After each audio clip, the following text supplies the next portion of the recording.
রমতুলি Islamic ওয়ার্ল্ডে আপনাদের স্বাগতম। একদিন এক শেয়াল ক্ষুধার্ত হয়ে বনে খাবারের খোঁজে হাঁটছিল আর মনে মনে বলছিল, উফ, কতদিন হলো ভালো কিছু খাইনি, একটু কিছু খেতে পেলে খুব ভালো হতো। অনেক খোঁজাখুঁজি করেও সে কিছুই খুঁজে পেল না। হাঁটতে হাঁটতে হঠাৎ তার চোখে পড়ল, তার মাথার উপরই তো আঙ্গুরলতা দুলছে। ওমা, কি সুন্দর আঙুর দুলছে! লতা ভর্তি কাঁচা পাকা আঙুর, দেখতে খুব লোভনীয় লাগছে। তা দেখে শেয়ালের মুখে পানি চলে এলো। সে আঙ্গুরগুলো খেতে চাইল, কিন্তু আঙ্গুরগুলো ছিল অনেক উপরে।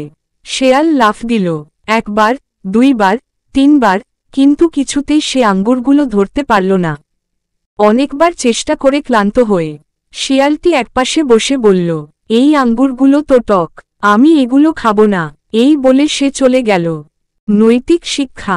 প্রিয় বন্ধুরা, শেয়াল আঙুর খেতে পায়নি, তাই বলল, আঙুর টক। কিন্তু এটা ঠিক নয়। আমরা যখন কোনো কিছু না পাই, তখন তা খারাপ বলে এড়িয়ে যাওয়া উচিত নয়। বরং আবার চেষ্টা করতে হয়, সবর করতে হয়। রাসূল সাল্লাল্লাহু আলাইহি ওয়াসাল্লাম বলেছেন, সবর ধৈর্য ঈমানের অর্ধেক। তাই আমরা কখনো হতাশ হব না। যখন আমরা কোনো কিছু পেতে ব্যর্থ হই, তখন অনেক সময় সেটাকে খারাপ বলে ছোট করার চেষ্টা করি। এটা ঠিক নয়। আমাদের উচিত ধৈর্য ধরে আবার চেষ্টা করা।